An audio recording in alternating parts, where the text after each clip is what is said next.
permaneça o amor fraternal e que possamos estar em paz e aproveitar bem os minutos que passaremos juntos. Desculpem-me, vocês perceberam que eu estava perdido, não é? Ai, meu Deus, que loucura. Acordei de manhãzinho, tão frio em Ribeirão Preto, que não é brincadeira. E eu falei, bom, o Domingos me deu todas as dicas e vamos lá, não é? E lá vamos nós para cá, para Araraquara. Chegamos aqui 8h20. Até a ferroviária, tudo bem. Na Avenida Via Expressa, tudo bem. A hora que entrou e que eu comecei, eu tinha toda a indicação do Domingos, sem GPS, comecei a perguntar aonde, eles me perguntavam que setor. E o Domingos não tinha me falado qual era o setor. Aí eu fiquei procurando, fui lá em cima, fui lá embaixo, tal, quase entrei na penitenciária, mas estou aqui com vocês. Bem, não vou prejudicar o esquema de horário da reunião, mas trouxemos um trabalho a vocês. Digo de passagem e de início, e que serve como apresentação, que nas minhas falas eu não sou muito complicado, nem muito aberto a novidades e a mesmices em espiritismo. Respeito muito a quem me ouve, quem me dá a oportunidade, e como sou um trabalhador da área de unificação, da área de aproximação dos espíritas e de suas casas, eu costumo ir direto ao assunto. E ir ao assunto direto em termos de espiritismo é não perder tempo e bater exatamente na dentina. Por quê? Porque o espiritismo é uma doutrina que veio fundada em princípios e leis já pré-determinados e que não admite novidades, mesmices, inovações, modernidades, e não apresenta, assim, situação de moda. Ela é o que é, e é assim que deveremos entendê-la, para não complicar-lhe, para que ela seja exatamente útil às comunidades, basicamente ao ser humano. A doutrina espírita é uma doutrina, uma filosofia altamente e prioritariamente humanista. E ela visa estimular o crescimento, a força, a coragem e a liberdade dos seus adeptos. Isto, para nós, é basicamente algo que fundamenta todo o nosso trabalho. E o trabalho de divulgação da doutrina espírita, de suas casas, de seus movimentos, em todos os lugares. Então, eu vou conversar com vocês, é a primeira vez que venho ao portal, é-me muito agradável isto, gosto de falar em casas novas, rever amigos velhos do dia a dia, e os anos vão passando, mas a palavra não muda, porque na primeira maneira como nós qualificamos o espiritismo, nós temos a seguinte definição. O espiritismo é um conjunto de princípios e leis revelados pelos espíritos superiores, encontrados na obra de Allan Kardec, A Codificação Espírita. E aí nós temos a enumeração dos livros da codificação. O Livro dos Espíritos, o Livro dos Médiuns, o Evangelho segundo o Espiritismo, o Céu e o Inferno e a Gênese. Essa é a nossa doutrina. E os amigos sabiam disto. Não estou dizendo nenhuma novidade. Mas gostaria de dizer que há aí um termo que é uma palavra-chave dentro desta conceituação. E este termo que é a palavra-chave é o termo revelados. E quando se diz em revelação, nós dizemos de alguma coisa que vem de um grau superior para alcançar um grau inferior, e este grau inferior recebe o termo é do povo, um pacote pronto, definido para ser aplicado, estudado e servir como móvel de nossas vidas. Sim, eu estou dizendo aos amigos que a doutrina espírita veio pronta do mundo espiritual para nós, como uma revelação, e como tal, não carece de ajustes de acertos, mas sim de estudo, avaliação e cumprimento. Oxa! Que definição séria! E como isso nos coloca numa situação confortável de não criar preocupações, porque nós já temos o caminho. Nós já temos como vê-la, como entendê-la, e ela é assim. Se quisermos, tudo bem. Não querendo, vamos procurar outra coisa. Não é espiritismo. Perguntam, mas nós estamos numa época de tanta abertura, de tanta inovação, de tanto progresso.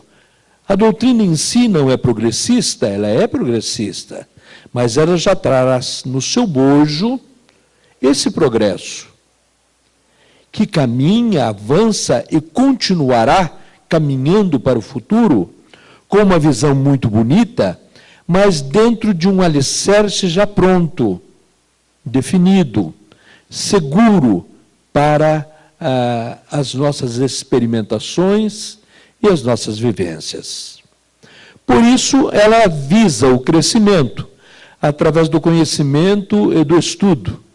Ela visa uma aprendizagem diferenciada, onde o humano é peça fundamental, e é deste humano que a doutrina espírita quer criar através do impulsionamento de sua força, de sua coragem e da busca de uma coisa que nos é muito apropriada e a gente tem a audácia de dizer que não é: a procura e a busca de nossa felicidade. Estamos aqui para ser felizes. Nós temos que ser felizes e buscar essa felicidade a todo momento em nossa vida. É difícil? Sim, difícil, mas a felicidade não é alguma coisa onde nós iremos chegar e estarmos em paz de maneira adequada e que todo mundo gostaria de ter. A felicidade é a conquista, é a busca, é a procura, é a construção. Não tivéssemos nada disso, nós nunca poderíamos ser felizes, porque nós somos felizes a cada dia, de acordo com a nossa construção, de acordo com a nossa capacidade e as possibilidades que estamos trazendo para nós mesmos.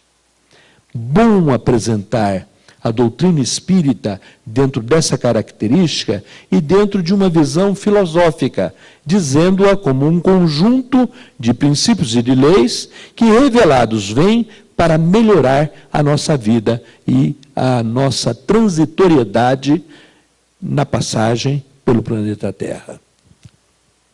Mas há uma outra maneira muito interessante de se conhecer e de se apresentar a doutrina espírita, que diz assim: ela é uma ciência que estuda a origem, a natureza e o destino dos espíritos e os seus relacionamentos com a vida material.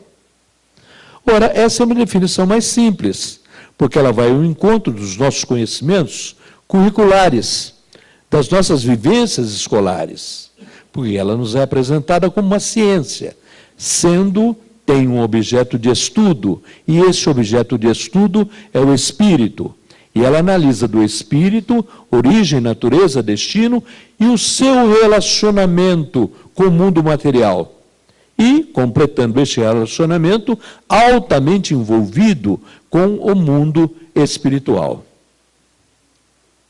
Quando falo em espírito, eu dou uma arrepiada. Eu tenho medo de espírito que vocês não calculam.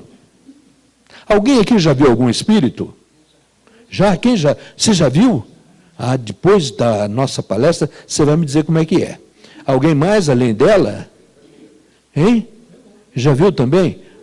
Você viu? Sim. Pelo jeito, o resto não viu. Ou todo mundo já viu? Todo mundo já viu? Estou sentindo alguma insegurança ainda. Já? Então já, que bom. Para quem não viu, eu vou mostrar um para vocês. Já apontado. Tiraram a surpresa. Balieiro, espírito, vivendo em Ribeirão Preto. Os espíritos somos nós. Às vezes, e brinquei que eu arrepio quando vejo ou ouço falar de espíritos, que parece que é uma coisa muito distante da gente, mas que a gente pode ver com facilidade, não sendo fantasma, no espelho. Se for fantasma, não vai aparecer. Se aparecer, é um espírito encarnado. É uma alma, como dizem os espíritos. E lá estaríamos nós, espíritos. Ora, então esse fato é comum, porque eu me vejo no espírito, mas eu me vejo nas outras pessoas. Na minha própria criação, eu me vejo nos meus familiares, eu me vejo nos meus amigos, no meu ambiente de trabalho, enfim, no ir e vir dos espíritos. E esse é o nosso objeto de estudo. O espírito que está jogado na calçada, o espírito que está na cátedra, o espírito que está voando pelo espaço nesse momento, encarnados, e os espíritos que poderiam nos arrepiar, não os conhecêssemos, que desencarnados não são como nós, não têm o corpo, não têm a matéria, não têm o invólucro, não têm a casca, e estão em outra dimensão. A doutrina espírita faz esse estudo, e de uma maneira muito interessante. Ela diz este ir e vir em estados da alma, onde nós completaríamos o enunciado, dizendo quais são as manifestações, quais são esses estados de alma, onde nós, espíritos, habitamos, vivemos, evoluímos e caminhamos. É simples. Rapidamente direi a vocês. Primeiro estado, encarnando. Ou, se quiserem, reencarnando. Para melhor entendimento, nascendo. Quanto tempo demora isto, já que é um estado da alma? Nós não sabemos. Temos uma ideia. Os afoitos diriam 9 meses. Não é verdade. Tem uma neta que nasceu com 6 meses e meio. Não foram os 9. E tem alguns filhotinhos de burro que nascem um pouquinho antes. Porque a grande verdade, ou depois, porque a grande verdade é que o tempo aqui e lá são contados em minutos e horas diferenciadas das nossas. Mas vamos ficar, para não complicar, e dissemos que não somos, nem a doutrina, complicados, que são 9 meses. Mas não é bem assim, ainda uma vez, afirmamos. Porque para nascer, há necessidade de preparo, planejamento, oportunidade, vivência e auxílios. E isso não se faz em 9 meses. Antecede ao início da fecundação, vai pela gestação e continua um pouco depois ainda, e não vamos determinar esta data e esse tempo já em nossa cronologia, para não criarmos fatos que não podem ser comprovados, mas é um longo período vivido um pouco na erraticidade e um pouco já se aproximando e ganhando consistência na vida material. O nascer é um estado. Todos nós passamos por esse estado. O segundo, e já avançamos, é o voltar. Eu fiz a vinda, a encarnação, e automaticamente eu tenho que fazer o retorno, que é a desencarnação. Ou, se quiserem, o morrer, a morte. Aí é nova pergunta para se comentar coisas velhas. Quanto tempo isto demora? Ora, o baleeiro perdido em Araraquara, alguns minutos atrás, já não é o mesmo, porque eu cheguei afobado, eu cheguei precisando de água, de fazer necessidades, mas a gente foi se aclimatando, a afobação passou, veio o abraço, o carinho, o olhar gostoso que nos reenergiza, e de repente, passados 20 e poucos minutos, já não sou mais o mesmo. Algumas partes de mim morreram. Como começaram a morrer a partir do momento em que, física, materialmente falando, eu nasci.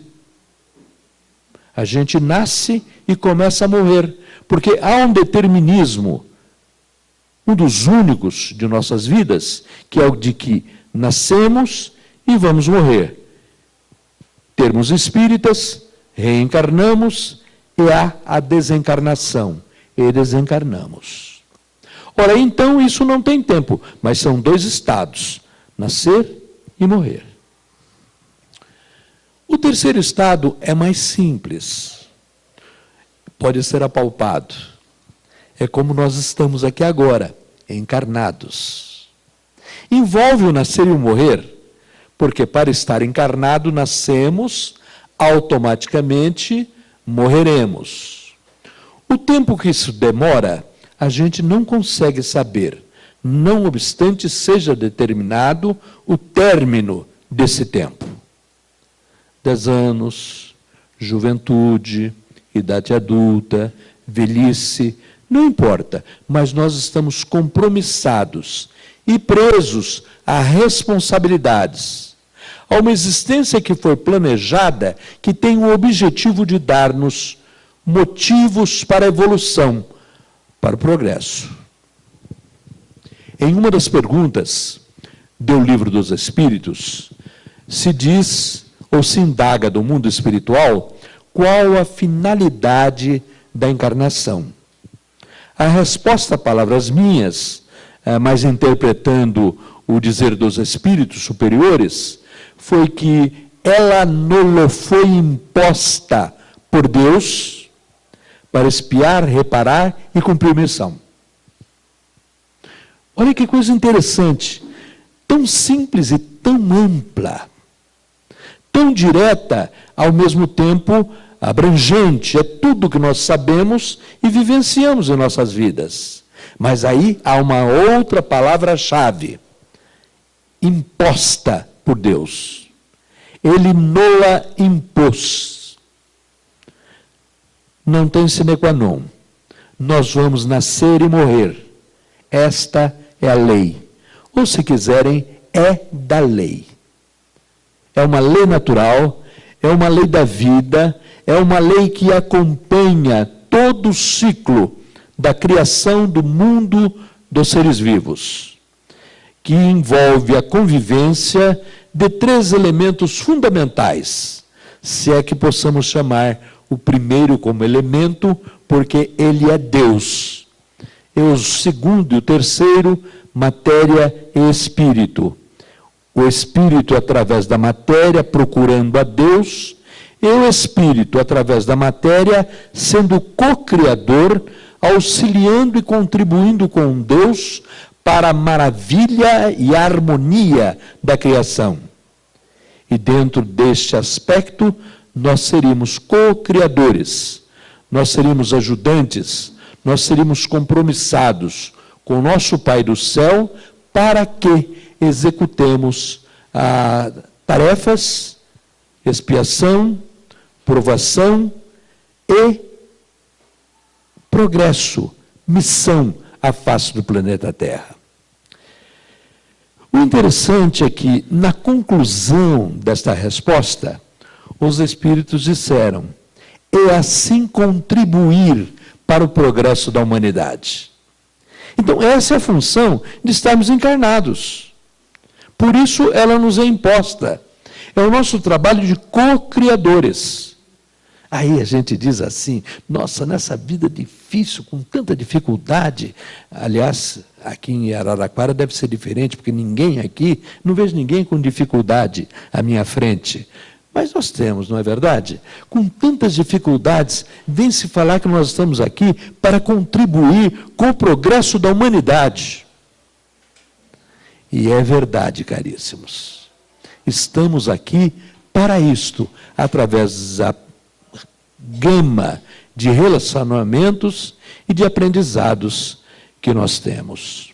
Então, a vida, o terceiro estado da alma, é estar encarnado, vivendo uma existência. O quarto é o oposto, é estarmos no mundo espiritual. Os espíritos usam um nome, erraticidade. Desencarnados. Erraticidade não no sentido de estar no erro, mas de estar errando, caminhando, buscando, pesquisando, evoluindo, aprendendo, caindo, sofrendo. Erraticidade. No mundo espiritual, sem o corpo, sem alguns entraves, mas sem muitas liberdades. Porque a liberdade nos é concedida através de um trabalho de construção. Constrói-se a nossa liberdade. E dizem por aí, parece-me ser verdade, que quanto mais liberdade, mais responsabilidade. E a responsabilidade tolhe, às vezes, a liberdade falsa de eu posso, eu faço, eu quero. Porque nós estamos presos a compromissos e responsabilidades. O mundo espiritual, nós dizemos que é a pátria verdadeira, que é a verdadeira vida, que é a vida real. Não, a vida real é uma só. É lá, aqui, nascendo, morrendo. Qual seja ela é a vida. E pronto. Nós complicamos muito isto, mas esta é exatamente uma das maneiras em que vivem os espíritos. O quinto estado é estar no mundo espiritual, influenciando o mundo material. É o relacionamento dos de lá com os de cá. Os pessimistas dizem assim, de cara e de pronto. É a obsessão. É outra palavra que me arrepia. Aliás, a hora que eu vou ao centro espírita, e eu faço muito isto, e ouço alguém falando em obsessão, dá vontade de levantar e falar assim, você não tem o direito de fazer etapas de horror no centro espírita. Porque todo mundo fica assustado. A pessoa chega, às vezes necessitada, carente, sem amor, sem isso, sem aquilo. Você está obsediado. Ora, meu Deus. Jogou no lixo, destratou, desrespeitou. É muito bom assim receber com carinho, com gosto, com zelo. Que bom, que joia, vamos ajudá-lo. O que acontece com você, acontece com todos nós e é verdade. Ninguém é privilegiado. Não gosto muito dessa situação de, principalmente entre nós, na casa espírita, dizer-se assim, aqui nós atendemos, lá os assistidos. Os maiores assistidos no centro espírita somos nós mesmos. Os que falamos, os que evangelizamos, os que atendemos os espíritos, encarnados e desencarnados, os que fazem as tarefas. Porque nós somos peças-chave dentro desta situação. Então a gente fala, nossa, é obsessão. Não, não é só isso não. É o relacionamento para o bem. A hora que de lá eles nos alcançam do lado de cá, há uma tendência prioritária para o bem. Deus não faria o contrário conosco. Não poderia fazê-lo. Nós não fazemos isso para os nossos filhos. Nós vemos, e o fato é interessante como exemplo, mães de pessoas que estão no sistema penitenciário e os filhos são os anjos. Aliás, a fábula já nos contou a história da coruja dos seus filhos.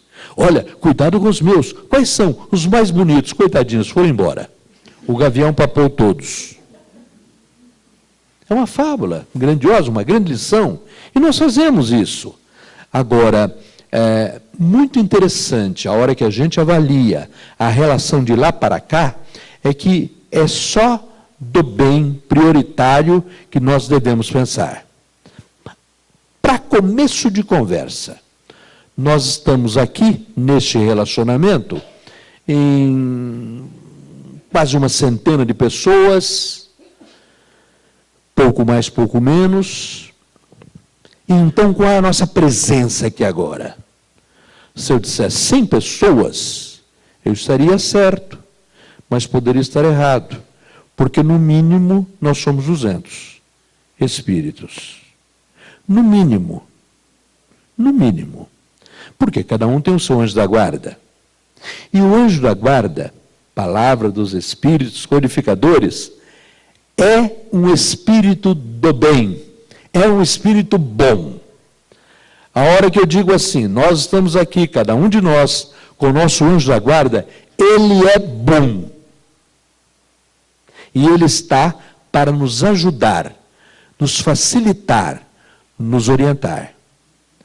Agora, evidentemente que nós temos um número muito maior de pessoas que vêm para nos ajudar, nos impulsos, nos trabalhos, pessoas que vêm para serem auxiliadas e aproveitarem os momentos de nossas falas, de nossas vibrações, de nossas emoções. Então, há toda uma composição de atuação que pode ser maléfica, não vamos negá-lo, mas a maior parte das vezes tem que ser entendida e compreendida como benéfica, voltada para o bem maior. E o sexto estado da alma é nós estarmos aqui encarnados, influenciando o mundo espiritual. E os espíritos dizem assim, há espíritos encarnados que obsediam os espíritos encarnados. Ah, mas há muito mais espíritos encarnados que gostam de remeter flechas do bem para os espíritos que estão desencarnados, para o mundo espiritual. Mas o que a gente quer falar e mostrar é que, na verdade, este é o sexto relacionamento onde nós influenciamos daqui para lá. Exemplos rápidos. O Natal.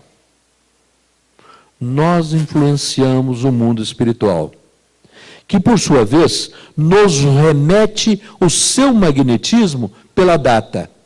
E nós, no mês de dezembro, modificamos totalmente a nossa maneira de ser.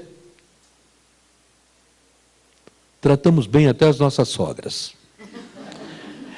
Dentro deste nível e dessa situação, nós teríamos o carnaval, que é a vibração negativa do mundo material para o mundo espiritual, que carrega o mundo espiritual de perturbações, de preocupações, e os espíritos menos felizes se aproveitam da oportunidade. O momento de influência no mundo espiritual, do mundo material, a sexta-feira da paixão. Humberto de Campos nos conta um fato nesse sentido, de como o espírito, que foi Judas um dia, sofre no mundo espiritual com a queima dos bonecos, com a judiação que se faz com os fantoches, simbolizando Judas, porque ele já não é mais aquele. E o mundo espiritual sente o amargor e o ódio. Por quê? Mas uma outra coisa de alegria, o dia das crianças, o dia das mães, às vezes com um pouco de saudade, que ela seja sadia, às vezes com uma saudade que nunca vai passar, mas que existe e é real e que faz a influenciação. Mas o que mais influencia, e é o melhor exemplo que nós fazemos de penetração do mundo material, do espírito encarnado para o mundo espiritual, no espírito desencarnado, é a oração. Com a oração você abre o céu, que não é um túnel sem fim. Se abre numa avenida, porque a nossa oração tem esse poder. Então aí nós temos os 6 estados da alma: nascer, morrer, encarnado, desencarnado, desencarnado atuando no mundo material, encarnado atuando no mundo espiritual. E eu pergunto, que ciência estuda melhor o espírito do que dentro destas situações? E esta é a ciência espírita. Aí vocês perguntariam, bem, tem uma ciência e tem um objeto de estudo. E qual é o laboratório? É a nossa vivência. Mas, basicamente, as câmaras mediúnicas. Porque quem acha, mas não prova, não vive, não vivencia de maneira intensa e não tem condições de tirar daí possíveis aplicações para a sua vida, não está vivendo uma ciência. Então, a hora que nós nos dedicamos a ouvir os espíritos, a analisar os espíritos, a colaborar com os espíritos, nós estamos andando com a nossa ciência. Poucos cuidam disto, mas todos deveriam ter, como mínimo, uma ideia de como funciona o fenômeno, como é importante este conhecimento e como ele alarga os nossos horizontes. Toda a segunda parte do Livro dos Espíritos trata exatamente disto. Aproximadamente 500 das perguntas e respostas do Livro dos Espíritos falam sobre isto. Depois vocês poderiam considerar as contribuições de Crookes, de Aksakoff, de Leon Denis e, mais modernamente, de André Luiz sobre isto, que nos dá um campo muito grande de estudo e de avaliação. No terceiro ponto, falamos de uma ideia filosófica do Espiritismo, como um conjunto de princípios e de leis. Falamos do Espiritismo como ciência, estudando como objeto o Espírito. E no terceiro ponto nós poderíamos dizer que o Espiritismo trata do que Jesus prometeu quando falou do Consolador. O Consolador prometido, que viria a seu tempo para restaurar as coisas, explicar de maneira diferente outras situações e que permaneceria eternamente conosco. Está em João, o evangelista, a promessa do Consolador prometido.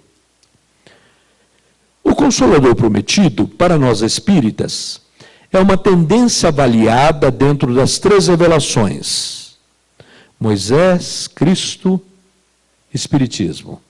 As 2 personalizadas em Moisés e Cristo, a terceira coletiva, explicitada através do Espiritismo.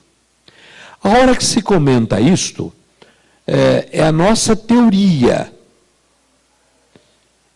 de estudo da evolução da religiosidade. Mas temos que consentir e que conviver que as outras religiões têm também os seus consoladores prometidos. Tenho ouvido numa rádio de Ribeirão, constantemente, gosto de AM, um programa de uma igreja católica apostólica que fala do Consolador prometido. aos sábados. E aquilo me chamou a atenção. Eu estava indo para uma das reuniões de nossa USE. Aconteceu isso ontem ainda. Eu falei, olha lá, o pessoal falando do Consolador Prometido. E o Consolador Prometido deles era uma Santa Vó Rosa. E o irmão Aldo, que eu não conhecia. E que vocês com certeza não conhecem, não conhecerão. E não há apenas o interesse do exemplo de que uma outra Grey tem o seu Consolador Prometido e estuda. Eu pensei no primeiro momento que era uma santa, que fosse uma outra nominação de Nossa Senhora, Notre Dame, mas não era. Aí eu percebi bem, era Senhora Vó Rosa. Como interesse está aí. Para nós, há uma sustentação de Consolador Prometido na volta de Jesus. E isto começa para nós espíritas, a hora que nos é apresentado o Cristo, na 625 do Livro dos Espíritos, quando se pergunta qual seria o guia e modelo ideal para que a humanidade alcançasse um equilíbrio, uma adequação. E os Espíritos responderam na resposta mais rápida e mais curta do nosso livro: Jesus. Alguns exageram e dizem assim: vede Jesus. Ele não foi mostrado, não foi dito como sendo o melhor exemplo. Não, não, não. Allan Kardec, em comentários, diz assim: ele nos foi oferecido como exemplo. Vejam como é interessante você receber uma oferenda. Eu lhe trouxe um livro, eu lhe trouxe uma rosa, há um oferecimento, mas eu estou falando de coisas espirituais. A hora que alguém pode dizer-lhe assim, e isso nos foi dito pelos Espíritos: eu te ofereço Jesus. Como e para quê? Como guia e como modelo. Olha que bonito. Aí nós entramos e tomamos contato com Jesus e fizemos da doutrina espírita um porto seguro da paz. Um oásis confortante, acolhedor. E uma oportunidade para que nós, humanos, possamos nos entender. Esta é a nossa função e a nossa característica consoladora, evangélica, de aproximação, de bem-querer e de nos dizermos uns aos outros que estamos na mesma nave, no mesmo barco, no mesmo meio de transporte, e que o condutor, o leme, está na mão de Jesus. A doutrina espírita, que eu estou apresentando aos amigos, como filosofia, como ciência e como religião, é uma doutrina cristã. Não obstante não sejamos reconhecidos como tal. O próprio censo demográfico brasileiro complica este entendimento. E dizem e nos separam do mundo cristão. Mas a doutrina espírita é uma doutrina cristã, que tem como um dos seus principais objetivos mostrar Jesus como guia e como modelo. Ora, preciso falar ainda a vocês sobre revelação, porque acentuamos no primeiro momento de nossa fala que a nossa era um conjunto de princípios e leis revelados. O que ela revela? Também é simples. Revela fatos e conhecimentos novos. sobre Deus, o universo, toda a criação, explicitamente sobre o homem, e a palavra-chave, e os seus relacionamentos. Revela ainda de onde viemos, onde estamos, para onde vamos. A razão de nossa alegria e de nossa existência, e a razão da dor e do sofrimento. Já está bom, não é verdade? Não precisamos dizer mais nada. Nós convivemos com isto, com esta revelação. Urge perguntar se nós usamos esse conhecimento para o nosso crescimento e para o nosso bem-estar. Mas, ao explicar as revelações da doutrina espírita, nós entendemos como é importante o conhecimento desta doutrina. Um conhecimento que nos liberta,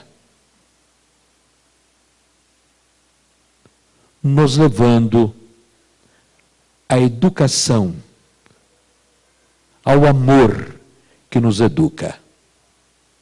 Um conhecimento que liberta, que nos encaminha para o amor que nos educa. A doutrina espírita é uma doutrina educativa. Toda a ação espírita é uma ação educativa. Quase fechando, eu preciso dizer a vocês da abrangência da doutrina espírita. Já que nós estamos mostrando a doutrina espírita como aquela brasa para o nosso assado, para aquela cereja para o nosso bolo. E nem poderia ser diferente. Se nós não aclamarmos a nossa doutrina, o nosso pensamento, o nosso sentimento de religiosidade, quem o fará? Então, a abrangência da doutrina espírita poderia ser entendida que ela alcança e abraça todo o campo do conhecimento e da experiência humana.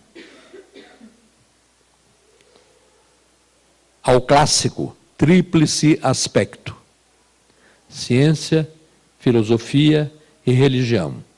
Ela abrange, então, os estados da ciência, da filosofia, da religião, mas também o social, o político, que é social, o psicológico, o moral, o ético. Alcança, então, todas as possibilidades de caminhar, de avanço, de espaços ocupados pelos seres humanos. Porque ela ocupa, na sua abrangência, o evolucionar e a nossa movimentação nos campos de experimentação, de convivência e de aprendizado.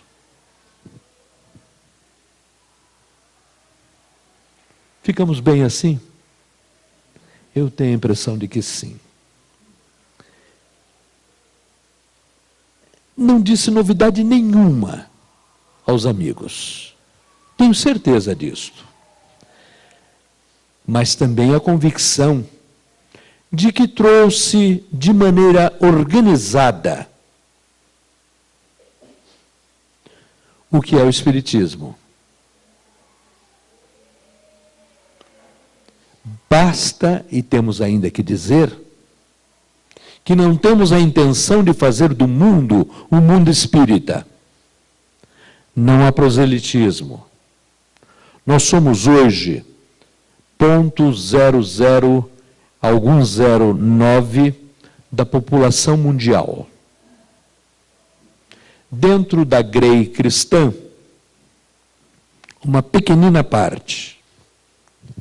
Dentro desta pequenina parte, não se esqueçam de que nós, os cristãos, somos apenas 1/3 da humanidade. No Brasil, nós somos uma população aproximadamente muito próxima a 3%. Na nossa região, somos abençoados, graças à eminente presença de Sr. Cabar, de Eurípides. As nossas cidades alcançam uma projeção demográfica espírita maior. Como média 12%, que alcançam 19% em Franca, em Sacramento, no Triângulo Mineiro, em toda essa parte do estado de São Paulo. Mas sem proselitismo, sabem as dificuldades que nós temos para divulgar a doutrina. E há uma grande e melhor maneira para divulgar a doutrina, já que não queremos proselitismo e nem que todos sejam espíritas, que é através do nosso exemplo, para que nos sintam homens em estado de transformação, de aproveitamento da existência, melhores, para que o mundo possa ser, através de um exemplo que estamos trabalhando, porque não somos perfeitos, para o bem e para o amor.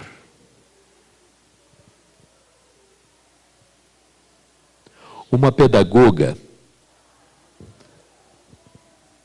convivo muito com ela, diz assim, que no conviver humano existe uma emoção que centraliza todos os esforços e significados do viver. Alicerçados e baseados em dois princípios: o conhecimento do outro e o respeito mútuo. E esta emoção se chama amor. Cremos nele. Cremos na assertiva. E quero crer que possamos viver para isso.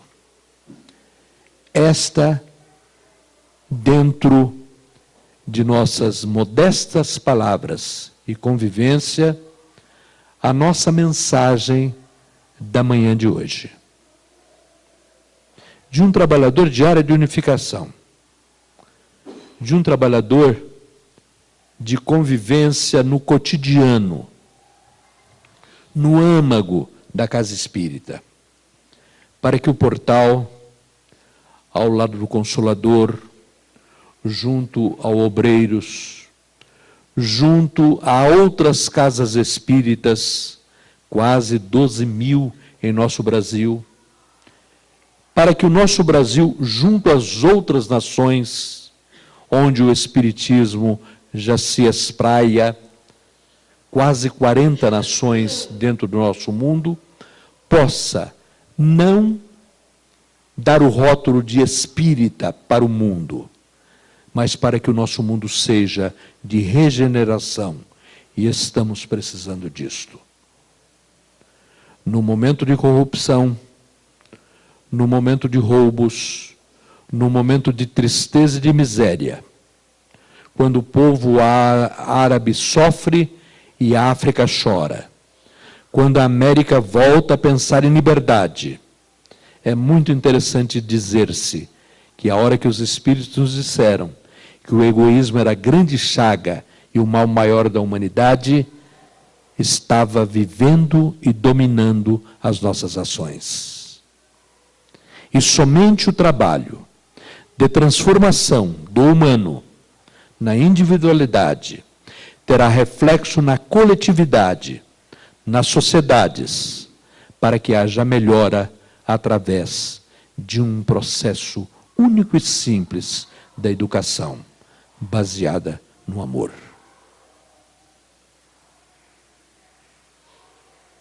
Agora é só terminar em agradecimento, em hosana pelos momentos que juntos vivemos, ao agradecimento do convite carinhoso que Domingos me fez e que hoje, de maneira atabalhoada, acabei cumprindo.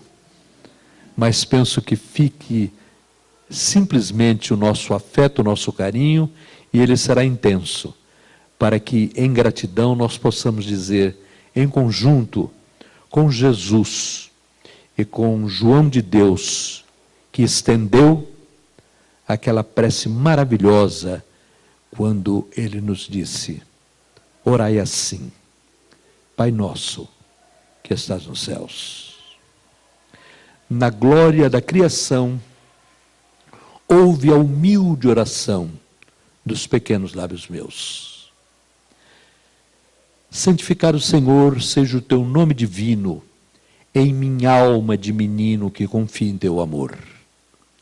Venha a nós o teu reinado de paz e misericórdia, que espalha a luz da concórdia sobre o mundo atormentado.